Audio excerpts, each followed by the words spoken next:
ஆண்டிபட்டி அருகே ராமச்சந்திராபுரம் மூலவைகை ஆற்றங்கரையோரம் அமைந்துள்ள ஸ்ரீ கருப்பசாமி திருக்கோவிலில் 69ஆம் ஆண்டு ஆடி அமாவாசை திருவிழா வெகு விமர்சையாக நடைபெற்றது. கிடாய் வெட்டி கருப்பசுவாமிக்கு அசைவ படையலிட்டு வழிபாடு. தேனி மாவட்டம் ஆண்டிபட்டி தாலுகா கண்டமனூர் அருகே ராமச்சந்திராபுரத்தில் மூல வைகை ஆற்றங்கரை ஓரத்தில் அமைந்துள்ள பழமையான ஸ்ரீ கருப்பசாமி கோவிலில் ஆண்டுதோறும் ஆடி அமாவாசை திருவிழா வெகு விமரிசையாக கொண்டாடப்படும். அதன்படி 69ஆம் ஆண்டு ஆடி அமாவாசை திருவிழா வெகு விமர்சையாக கொண்டாடப்பட்டது. விழாவையொட்டி மூலவரான கருப்பசாமிக்கு பால் பழம் பன்னீர் விபூதி தேன் நெய் உள்ளிட்ட 21 வகையான அபிஷேகங்கள் நடைபெற்றன.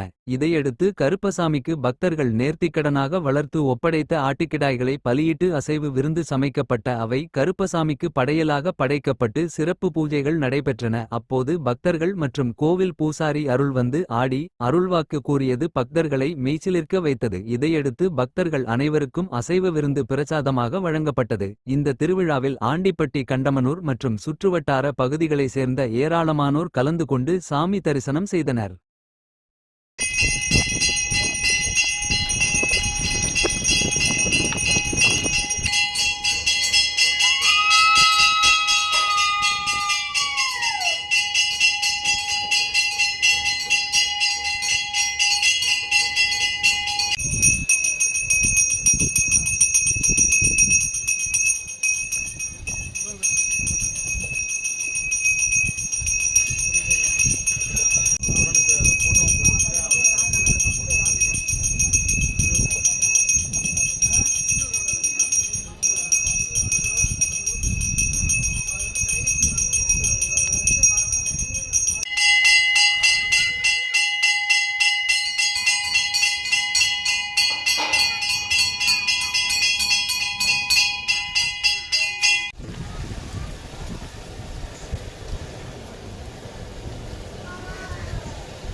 இந்த